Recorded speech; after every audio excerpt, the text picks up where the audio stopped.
This is part 2 of our Wrestlemania review, so enjoy because we will be covering Wrestlemania 39, part 2, night 2, Sunday. So enjoy the hook. See you in a second.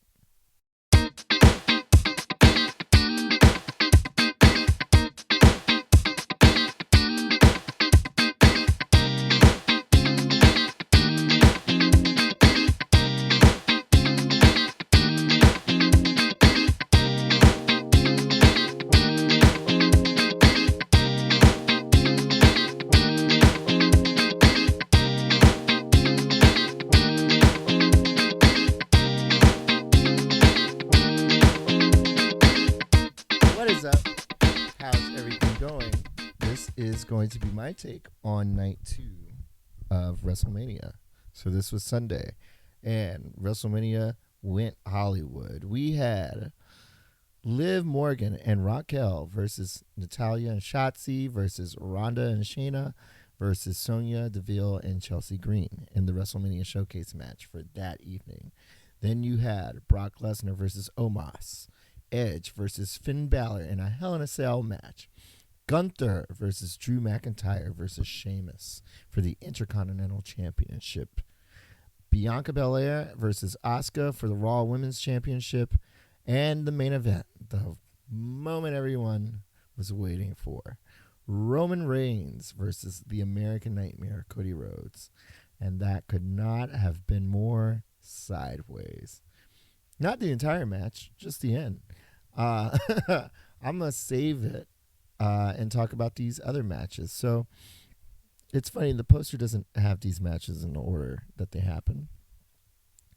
But, you know, we saw Brock Lesnar versus Omos. And going into it, I think a lot of people, well, I'm not going to say what I thought a lot of people. I'm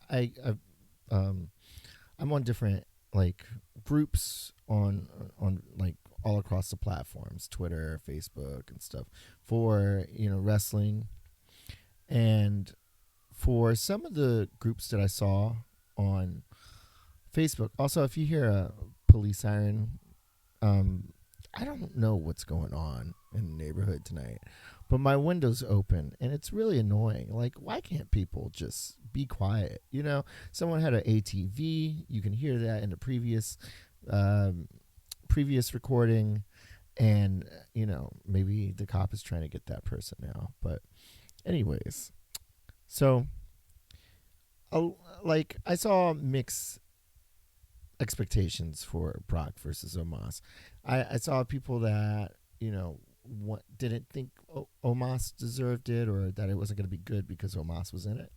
And then I saw a lot of people actually back up Omos and say, you know, this was his opportunity to shine, and that they believed in him. And quite a number of people actually were hoping that he was going to beat Brock. And to me, and with, you know, a few others on the internet, I'm sure it was many more people that thought this way, but I just wasn't able to see it. But, you know, it was the typical, and it was so classic WrestleMania, and I kind of liked it for that reason. But it was the typical, you have a big giant and you have the star who takes down the giant, and Brock Lesnar was that star and Omos was the giant. And to be honest, I thought the match went, maybe it was the best version of that match. Like, it went the best way that it could have gone. It was kind of a cool and fun match to watch. It was basically Brock came out, couldn't really take down Omos, and Omos started to lay it in on Brock. And I was like, wow, this is the most I've ever seen anyone get an offense on Brock Lesnar. And really was tearing this guy down. Like, he had him in some bear hugs. Brock looked like he was winded, out of it, really getting gassed. And then, you know, once he finally hit those German suplexes, you know, you knew what was happening, and the crowd started, you know, roaring back up. And eventually he hits an F5. It only took one F5. It wasn't a multi F5 match. But he hits this one F5, and he ends up winning. So it was cool. Good on Brock. It would have been interesting had Omos won. There would have been questions, but I think this was typical, and I think it was going to go this way, no matter what. So after that, I believe we had the four tag teams, and they all came out. Ronda won. She didn't really get in a lot of offense. She was kind of absent for a lot of the match, but there was a great, I thought the spot where Natalia, put the sharpshooter on two people was better. It was better done than it had been in the past. It was pretty good. Um, then let's see what came next. I believe it was the Intercontinental Championship match, which was nuts. I mean, damn, man, that was just a bunch of men just hitting each other. Just the chops were ridiculous. Like, so they said it all perfectly, right? And for some reason, Titus O'Neil was at ringside. I like seeing Titus O'Neil. I thought he was great. He was funny, but he had this line. He was like, "Call the police," because he was saying Gunther's chops were like really hard hitting. So and they are. It's disgusting. I you know, I don't think there's a thing that I've seen in wrestling in my whole entire life that made me go like, oh, I don't, I'm not sure if I want to be a wrestler. Like, it kind of seems fun to do like the high flying spots or to, I don't know, pick up someone and do a tombstone on them, whatever, submissions, all of it. But like, if I had to get hit by Gunther, shoot, I might be, I might have to look left on a career path, find a desk job, because why would you want to be in the ring with Gunther? That's and get those chops, dude. And I knew Sheamus's chest was gonna be like pink red, and I just hate it when Corey Graves is just like his chest looks like raw meat or like ground meat. I was like, oh, please, Corey, don't paint that visual for me. But um, it was very brutal. It was a very brutal match. A lot of chops. Um, I really felt like if there was someone who could have walked away with it or who should have, or I felt like Sheamus was very close, and I feel like Drew stopped it for him. And thankfully, it's just kayfabe, so they can remain friends. They probably were, no matter what. But it really felt like a moment for Sheamus, and the crowd was really getting like they were for the match, and they thought that the match was awesome. It seemed like, but there's just a moment where Sheamus was just doing everything that he could, and it felt like he was dominating, and it felt like the crowd really wanted him at some point. And so it was like the second to last chance, or maybe the last chance that he had, and I think it was the last chance, and Drew pulled him out. And Sheamus is just like stuck, like he just doesn't know what to do. They're both stuck for a moment, but then Drew hits him. Eventually, they both get back in the ring. Gunther picks up Sheamus, power bombs him on top of Drew, and he power bombs Drew, and then that's how it ended. Pinfall, 1, 2, 3. But man, those like, so there's like this chop, right? Like, so they're doing all the chops, and they're all like really loud. But then there's this one chop, and I think it's to Drew. And I think they made a point to like talk about how loud Gunther's chops were or how hard they were. Dude, this motherfucker sounded like thunder. It was ridiculous. It was so wild. Like, I had never, and mind you, these chops already sound like the worst chops I've ever heard in a match, ever.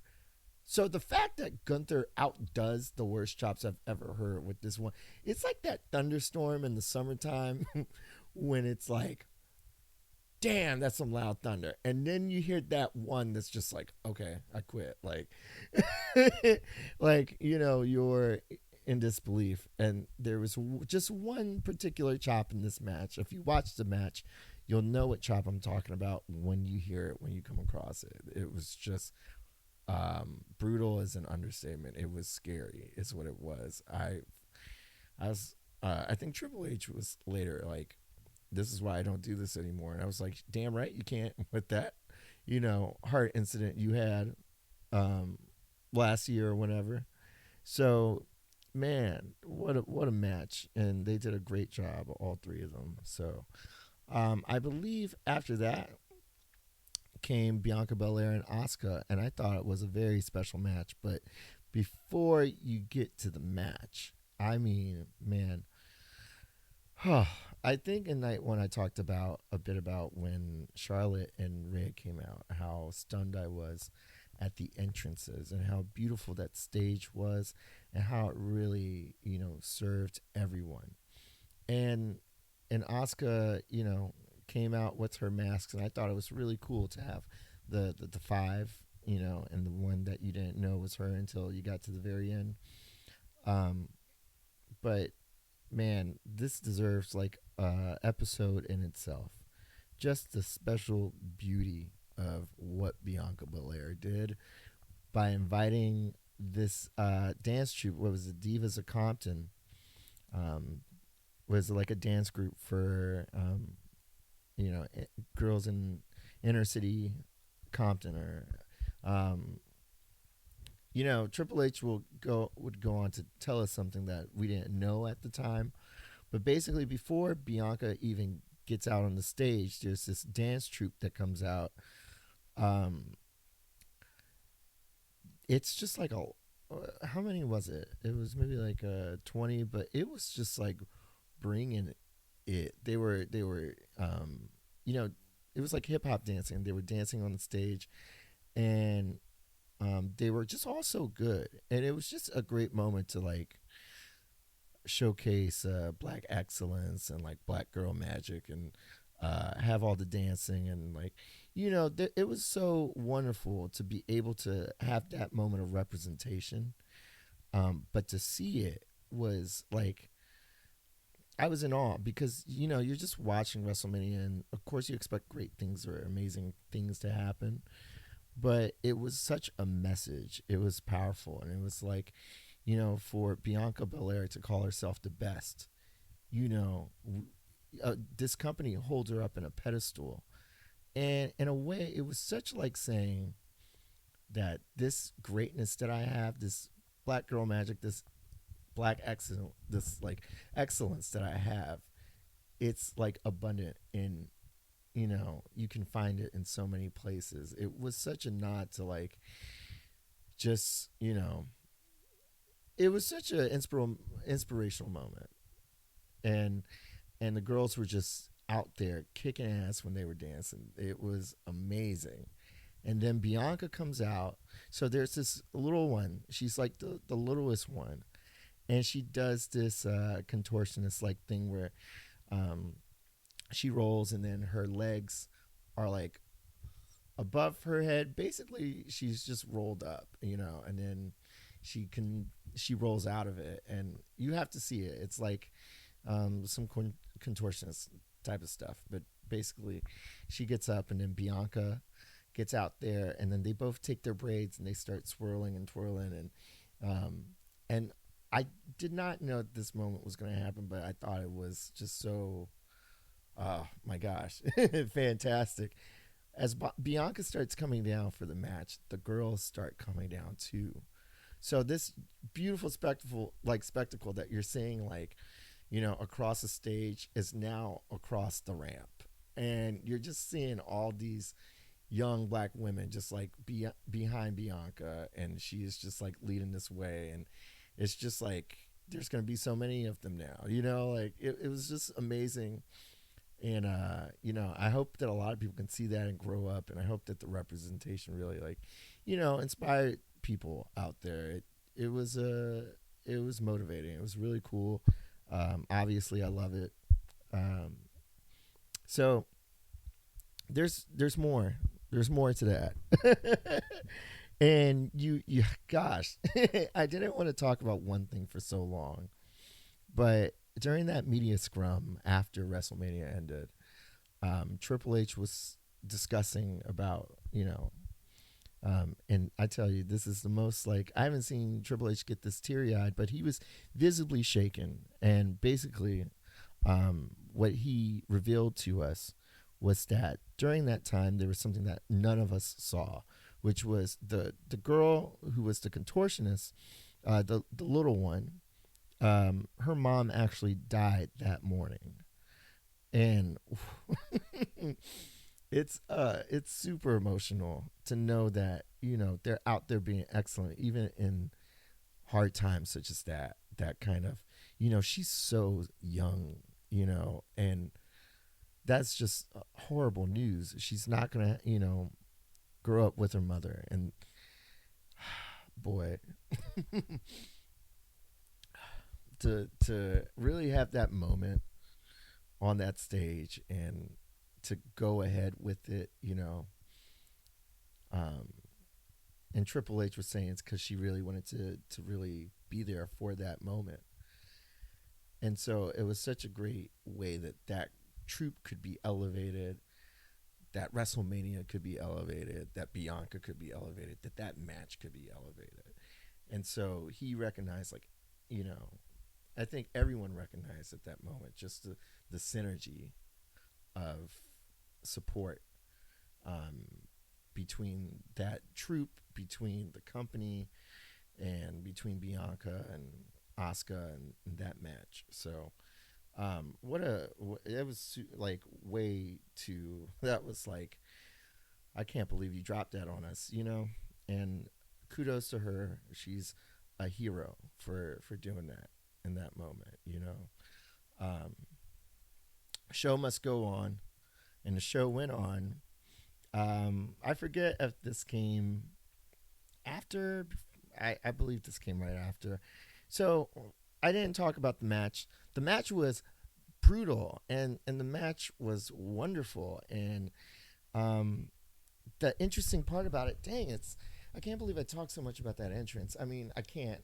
I do believe that I talked so much about that entrance, but the match itself was so notable because Asuka has kind of transformed her persona into something that we haven't seen in WWE, which was a more jester like, chaotic kind of energy. It was a more, jovial, sinister kind of Asuka, and she uses the blue mist.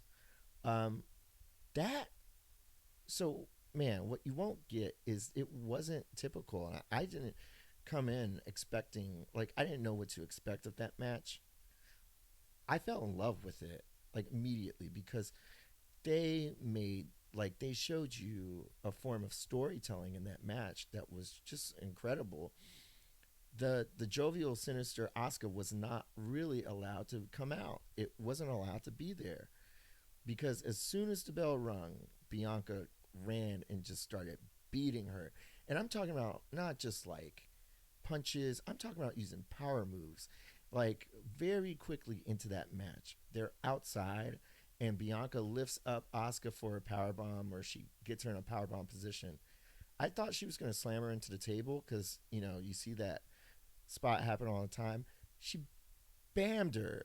I made that word up. She bammed her right on the floor, like, boom, like slammed her ass right on the floor. And it sounded like the thud was, man, it was heavy. Like, for such a match, and for it to follow that triple threat match, man, it was not something that you should have walked away from if you thought, like, oh, well, this is a time to walk away. No, you missed out. Like, if you were in that crowd and you did that, but it looked like everyone was there watching it. Um, it was just a very brutal match, and Asuka wasn't really allowed to, like, be herself fully, if that makes any sense, because she was always in pain. She always had to be on the defensive. She had to be quick, and I thought that they did great making it there was intensity to it because the moments where Asuka came back were these submissions that were like um, very detrimental. Like I believe she put Bianca in an ankle lock at one point that really slowed down the match. Not in terms of entertainment, but I mean in terms of like from one fighter to another, like slowing down Bianca. Um, and then we saw the Oscar lock at some point, and it was almost nerve wracking. We thought, I wasn't sure. I thought Bianca after that entrance, I was like, Bianca has to win, but like I wasn't sure at that moment when the Oscar lock came in if they were going to swerve us, and that was not the moment they were going to swerve us because Bianca would end up winning. Um, let's move on to so so we all know about Shane McMahon being the surprise guest. So Miz and Snoop Dogg does their bit, and Snoop Dogg's like, yeah, sorry, not sorry, talking about like the Pat McAfee match that Snoop Dogg made last night. Miz is like mad about it. So Snoop Dogg's like, sorry, not sorry. I got another one for you tonight. And here comes the money. Shane McMahon's music drops. Totally unexpected. Totally, unannounced. What in the world? So it seems awesome, right? Like, okay, we'll get a quick, funny segment. Shane beats up Miz. Problem is, like a minute into the match, and Shane is going back and forth on the ropes, does a leapfrog, and tears his quad. So immediately this joke just falls flat, and no one knows what to do. Miz is the cameraman is on Miz. Miz is making faces. Um, and Snoop Dogg comes in and he's like, "You gonna hurt my man like that?" And just punches out Miz.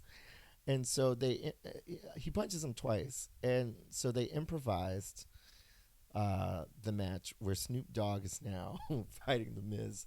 Miz is down, and then Snoop Dogg goes for the people's elbow. Um, yeah, it was a good elbow too, and he won. So then he holds this gold WWE custom made championship belt he had up. It was a good look. It was really a great save to uh, a situation that is hilarious for the wrong reasons.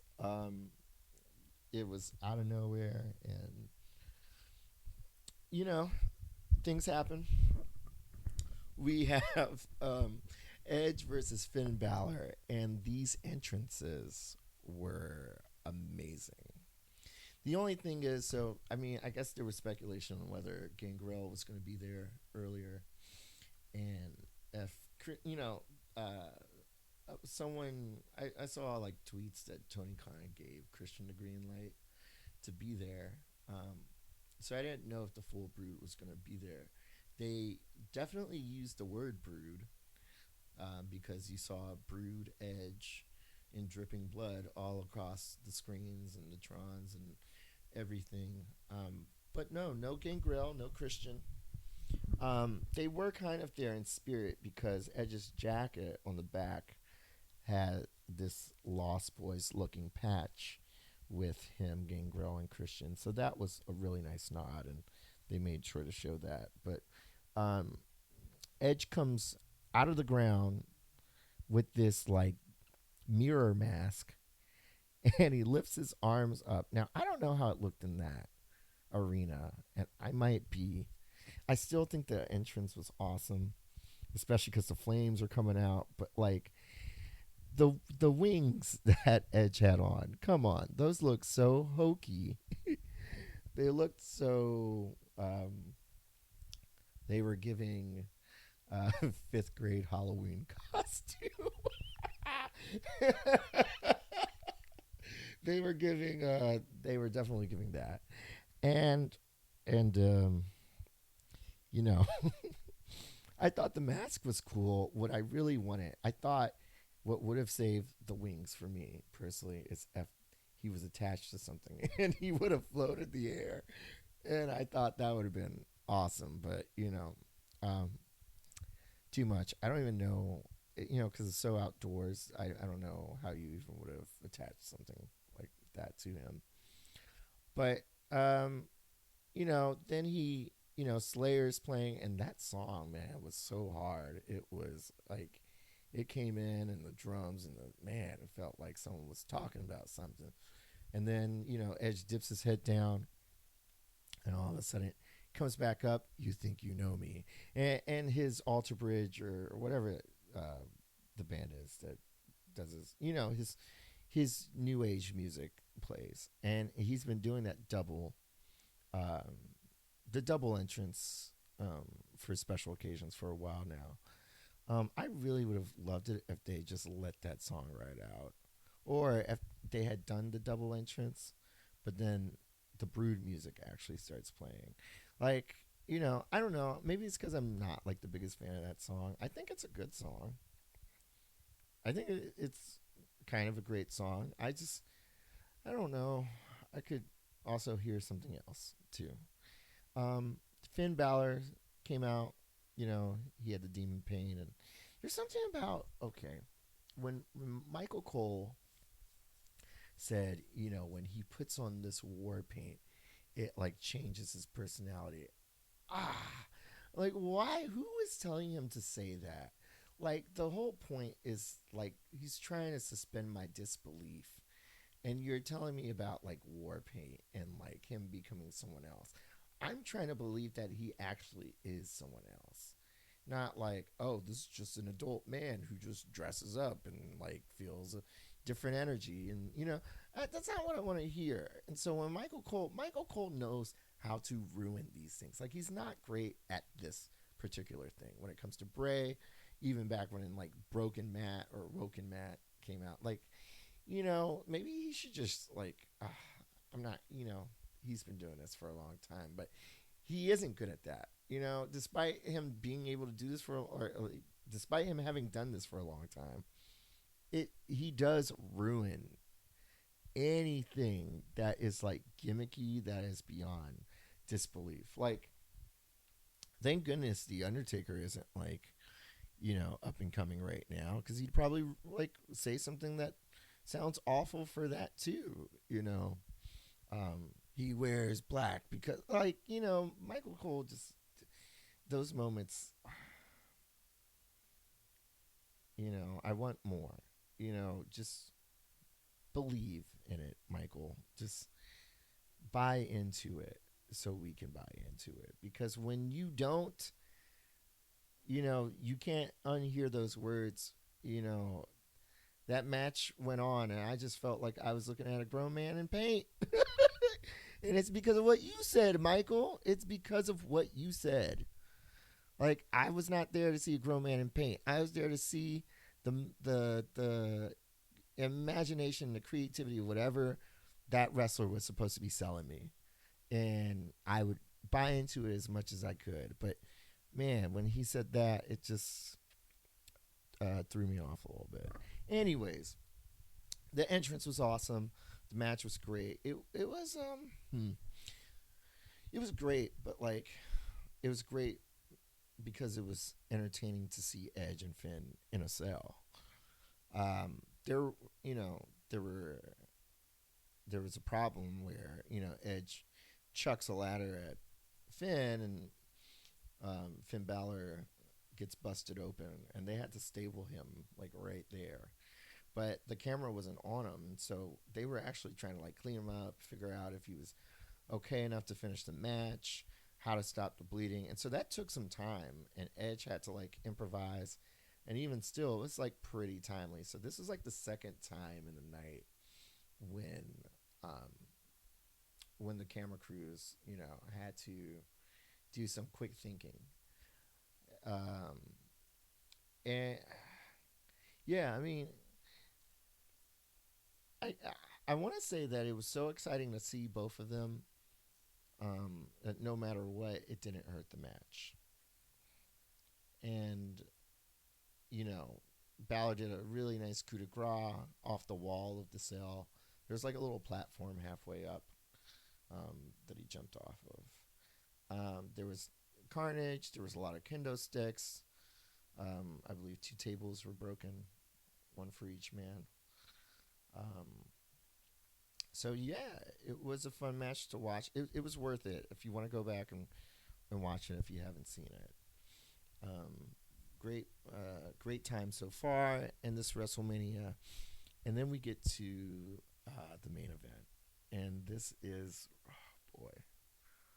oh boy, oh boy, Cody's big moment. He has left AEW, the baby, the company, the rival that he has helped to start. You know,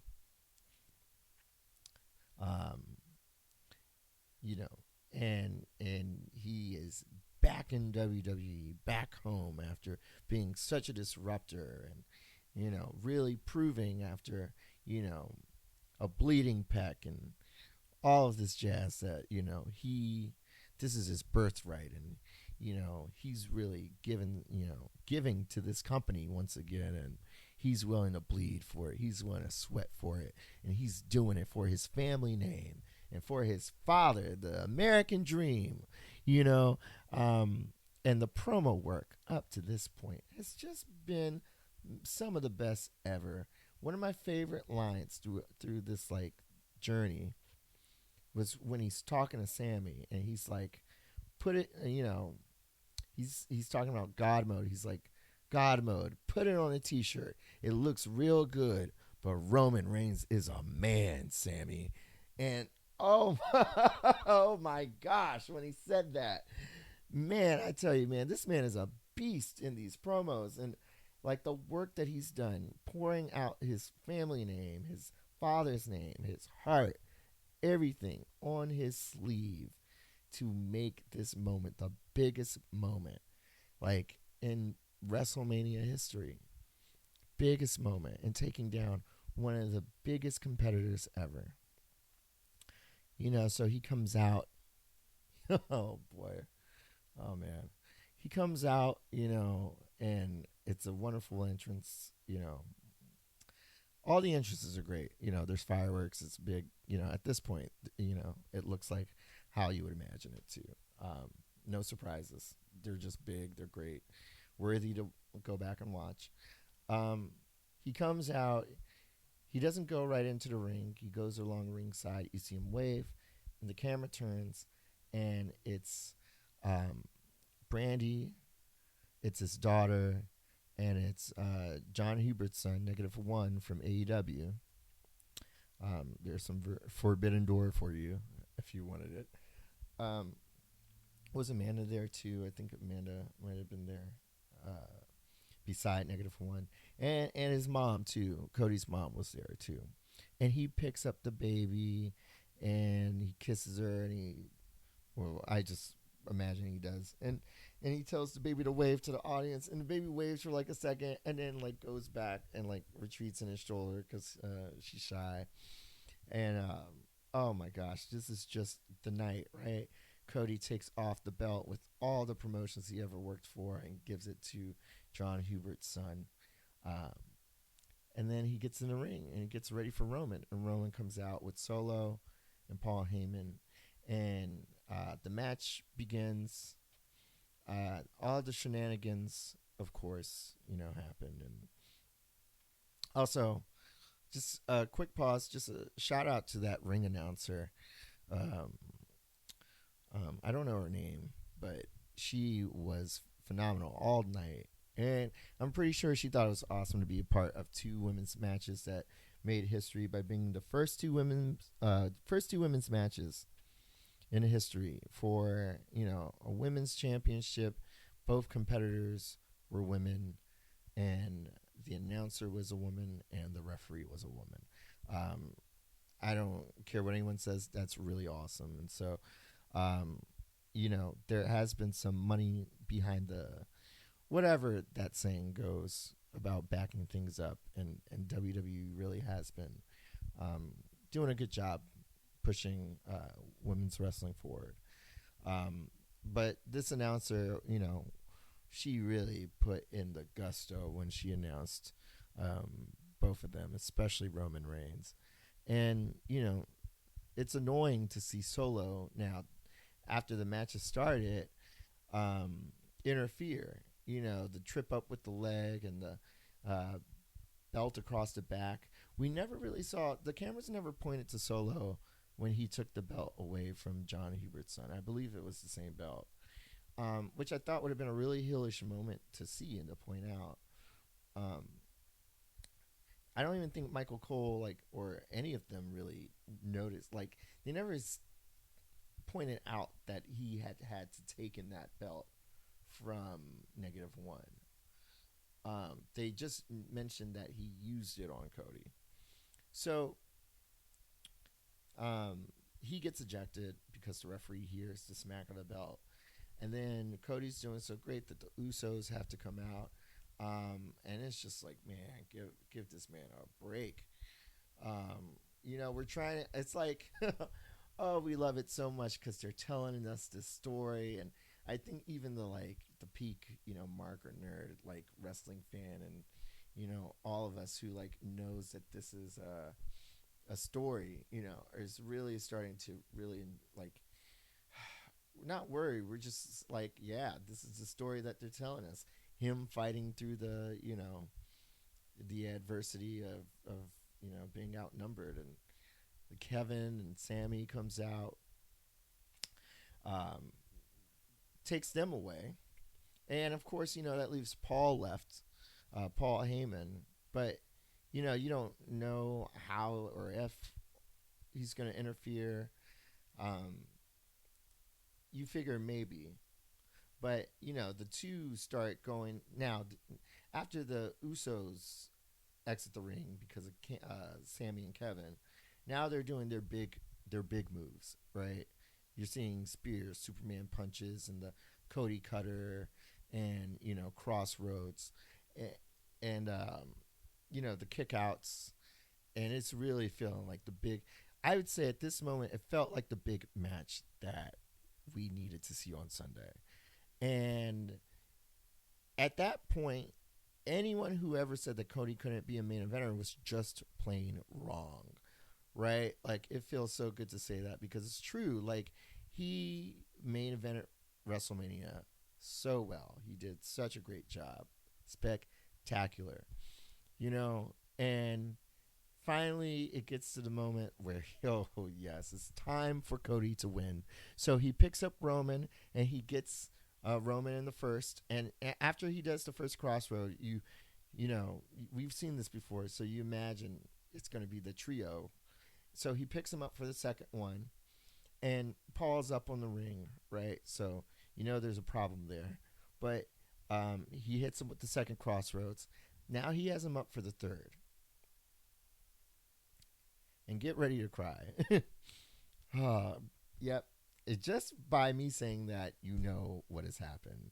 And already I should just like throw the mic across the room, right? Because you know what I'm about to say.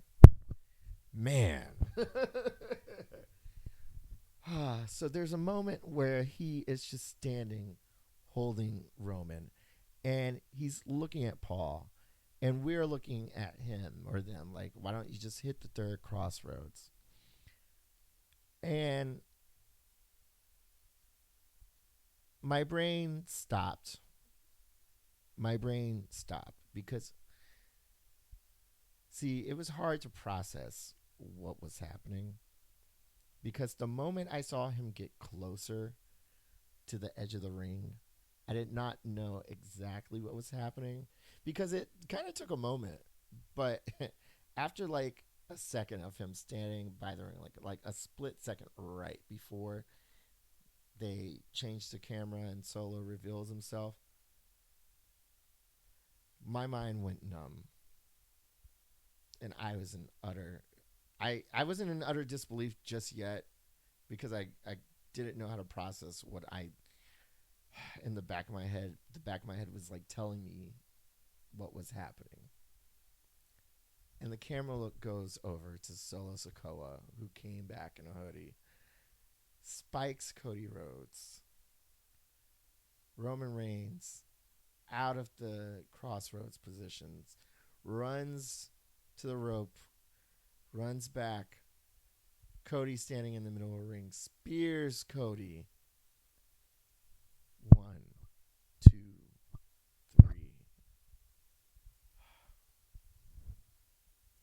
I am like shaking telling this story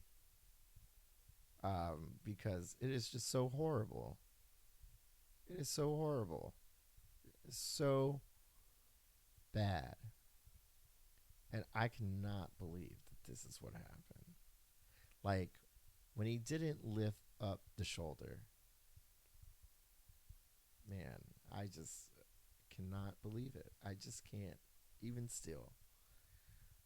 Oh, boy. It's like worse than the Montreal screw job, man. I tell you, this, um, man.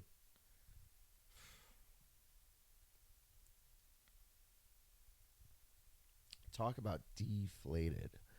Like, wow. It was just, we all thought that something was going to happen there. And they put in so much work. I tell you, man, that's the swerve of a lifetime. Like, they put in so much work to make that happen. And I'm wondering, what was his contract? What was, his agreements? Like, what in the world? And when was that decision made? And apparently, you know, I've been trying to dig into it, and apparently there weren't really plans for him to win the championship at WrestleMania. So maybe I feel a little better. Um, you know, post match or post event scrum, um, Roman's talking about how he can extend this storyline even further, and Triple H is talking about how the story never ends. So there was no finishing of the story. Um, it, when and there are so many people that are talking about how you capture lightning in a bottle again, um, or how you get to that point where you can do it again. Can it be done? Will it be done? I don't even know. Um,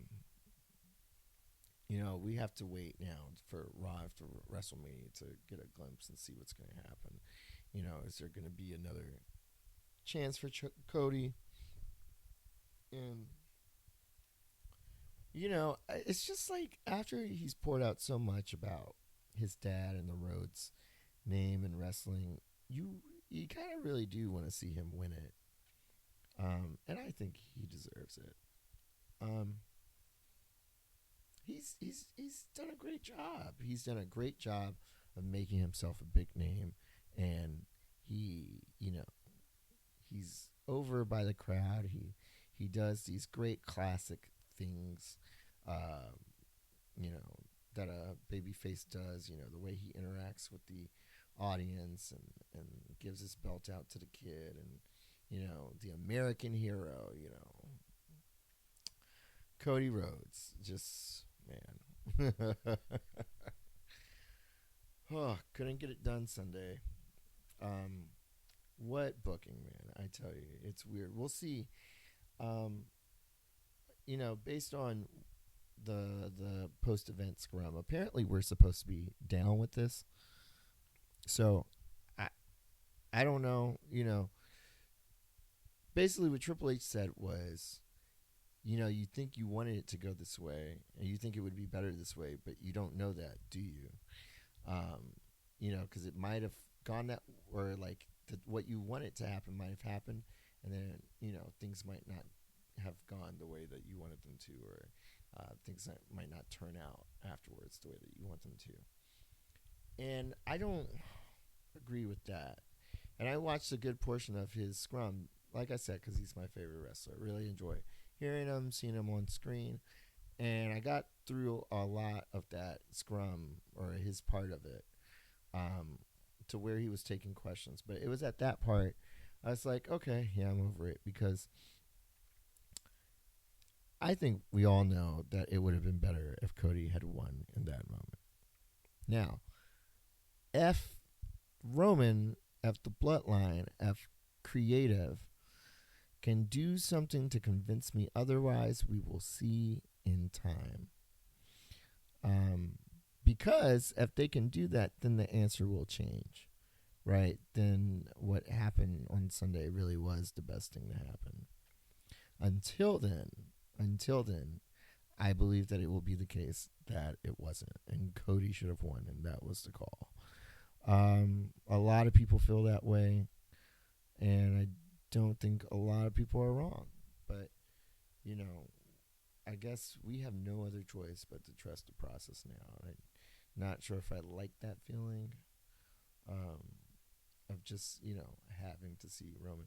I do think that they did a great job of creating one of the biggest swerves of all time. It really is the biggest swerve of all time. Like, you look at the Hollywood, the feel good, the everything of it, and just like thinking this is Cody's time and his coronation. Yes, like it was just a known fact. It was a done deal.